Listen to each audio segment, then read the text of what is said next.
Selamat malam teman-teman, perkenalkan kami dari kelompok 5 ingin mempresentasikan hasil kerja kelompok kami terkait mata kuliah bisnis konsep dosen pembimbing Ibu Restu Pinastika Eskom MSI.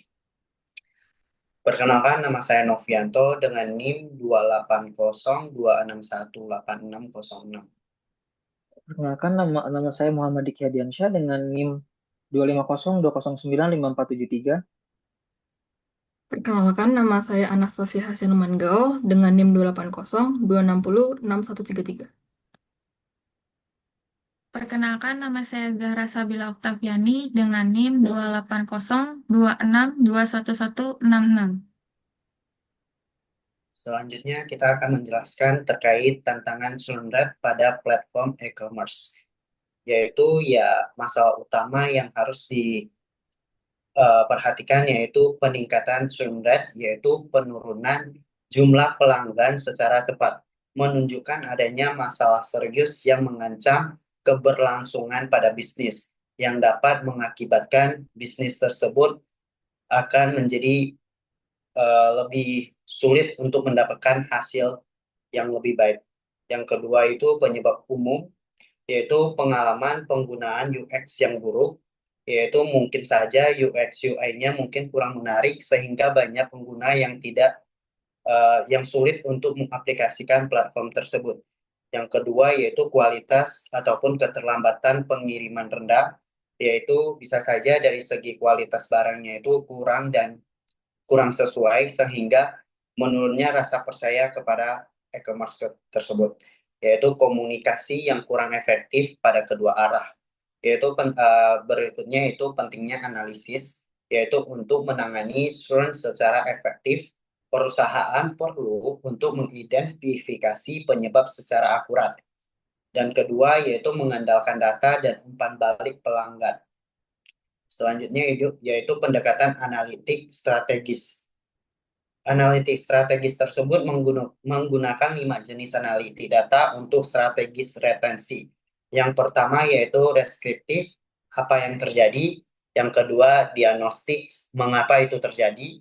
Prediktif, yaitu siapa yang berisiko. Yang keempat, preskriptif, yaitu apa solusinya.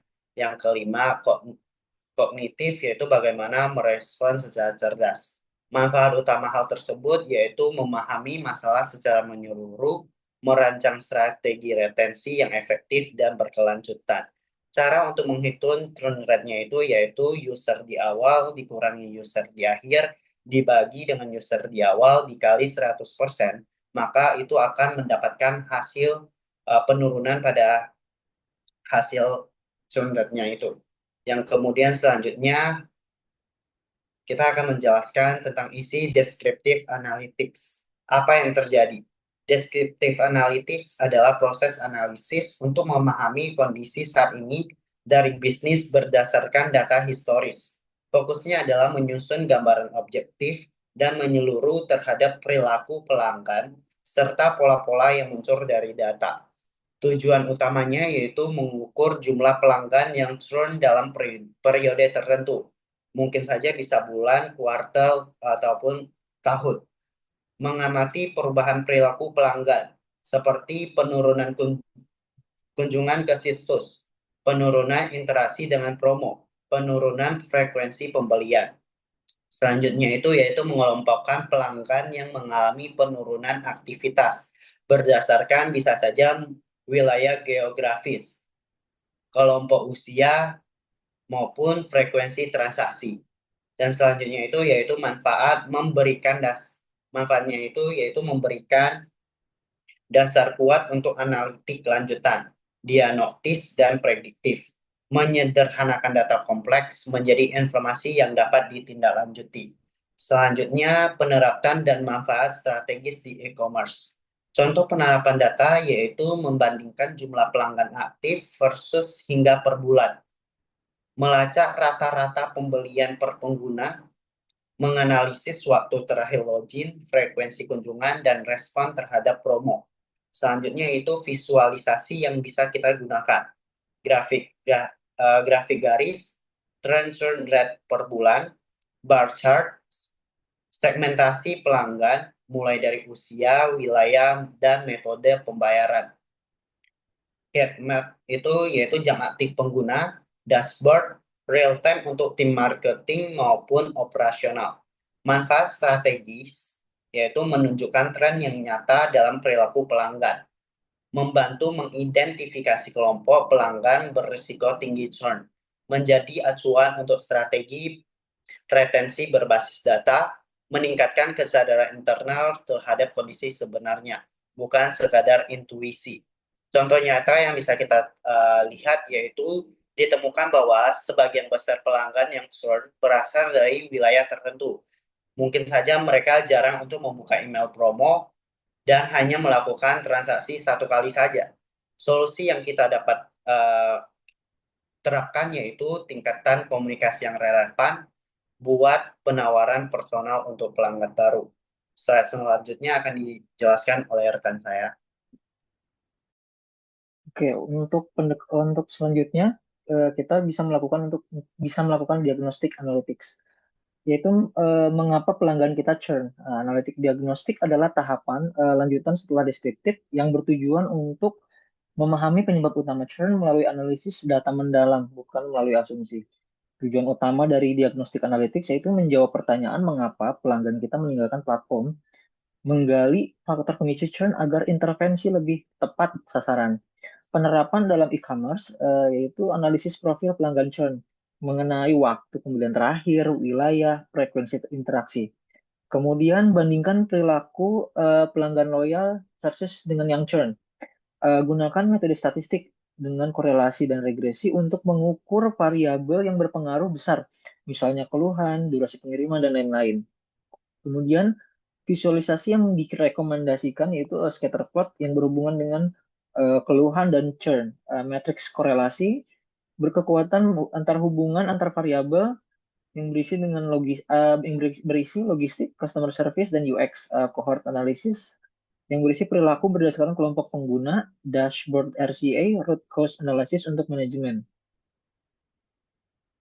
Dan selanjutnya, manfaat strategis dan studi kasus nyata. Nah, di sini manfaat strategis diagnostik analytics itu untuk menemukan akar dari masalah secara presisi bukan asumsi, mendorong intervensi yang tepat, misalnya masalah pengiriman, dengan berarti yang diperbaiki adalah masalah logistiknya. Kemudian UX yang buruk, perbaikan UI UX dan proses checkout, mengurangi biaya akuisisi dengan menjaga pelanggan lama, menjadi dasar kuat bagi analitik prediktif berikutnya. Nah, contoh nyata kasusnya, pada Tokopedia, masalah churn rate naik 12% dalam satu kuartal. Temuan analisis itu pelanggan churn jarang buka aplikasi, alami error ketika checkout, tak merespon promo. Regresi dengan keterlambatan pengiriman dan lambatnya customer service adalah penyebab utama. Visualisasinya bisa kita gunakan itu scatter plot untuk mengetahui banyaknya keluhan sama dengan tinggi risiko churn. Cohort chart untuk melihat pelanggan baru churn yang lebih cepat. Nah, tindakannya yaitu fokus ke pelanggan baru, optimasi onboarding dan customer service, penawaran loyalitas ke pengguna pasif. Slide selanjutnya oleh rekan saya. Selanjutnya ada tahapan predictive analytics. Poin penting dari predictive analytics ini apa yang mungkin saja terjadi. Dengan menggunakan data historis, teknik statistik, algoritma pembelajaran mesin atau machine learning, dan model matematika untuk memprediksi kejadian atau tren di masa depan. Komponen utamanya ada 4. Yang pertama ada data historis. Data dari masa lalu yang dikumpulkan yang sudah melalui proses pembersihan dan optimalisasi guna dapat dimanfaatkan di masa depan. Yang kedua ada model statistik atau matematika. Misalnya menggunakan regresi, pohon keputusan, time series, dan sebagainya. Yang ketiga ada machine learning atau AI. Untuk melakukan analisis yang lebih advance untuk mengenali pattern kompleks dan terus belajar dari data yang baru. Yang keempat, ada skenario dan simulasi untuk menguji berbagai kemungkinan yang akan terjadi. Selanjutnya, ada tujuan dan penerapan analisis prediktif di e-commerce.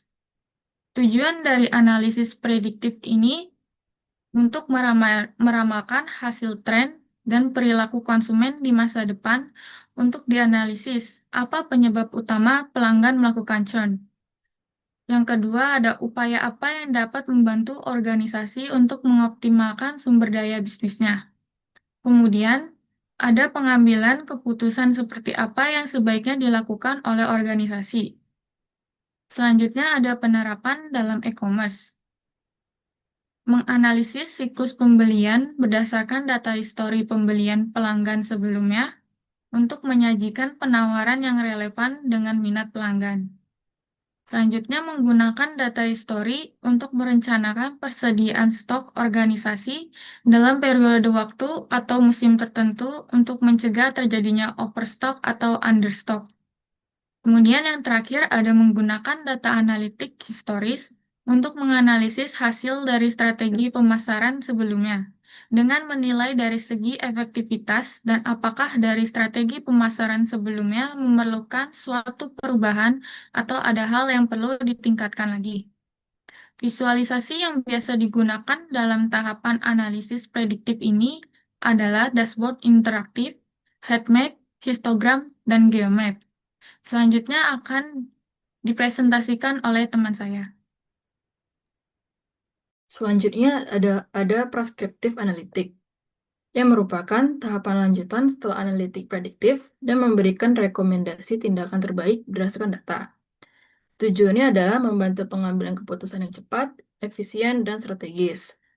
Manfaat dari prescriptive analytic adalah mengidentifikasi area perbaikan dan efisiensi biaya, dan juga meningkatkan profit dengan memanfaatkan peluang besar. Contohnya pada logistik, optimisi rute pengiriman untuk hemat waktu dan biaya. Dan juga ada di retail, manajemen stok berbasis tren untuk menghindari kelebihan atau kekurangan barang. Selanjutnya ada cognitive analytic yang merupakan tahapan analitik yang transformatif dalam analisis data. Analitik ini menerapkan kolaborasi dengan penggunaan teknik kecerdasan buatan AI untuk memproses data tak terstruktur dalam jumlah yang besar untuk memungkinkan sistem memahami dan merepresentasikan data yang lebih kompleks dengan menggabungkan pemahaman bagaimana manusia berpikir dan mengambil keputusan. Tujuan utamanya adalah mampu memproses data yang sebelumnya sulit untuk dianalisis, pengambilan keputusan yang lebih baik dengan mempertimbangkan aspek pola dan perilaku manusia, memperluas pasar bisnis yang memungkinkan bisnis menjadi yang terdepan. Kemudian, contoh nyata penerapan kognitif analitik adalah pada organisasi yang bergerak di kesehatan, analisis kognitif dapat membantu menganalisis data pasien dan memungkinkan untuk mendeteksi penyakit diri secara akurat, berdasarkan informasi yang komprehensif. Analitik kognitif ini membantu meningkatkan rencana perawatan dan pemantauan pasien. Ini dapat meningkatkan efisiensi dan rasa kepuasan pada pasien tersebut. Dan juga ada Siri dari Apple memanfaatkan analitik kognitif untuk memahami dan merespon pertanyaan untuk menjadikannya teknologi sehari-hari yang lebih cerdas. Visualisasi yang digunakan ada berupa line chart yang menampilkan tren waktu dengan visualisasi hasil analisis tren, permintaan pasar, dan perubahan iklim. Dan juga ada heat map menampilkan tinggi atau rendahnya aktivitas dari pola perilaku pelanggan. Dan terakhir ada dynamics dashboard yang bertujuan untuk memperlihatkan analisis secara real time. Demikian presentasi yang telah kami sampaikan. Terima kasih.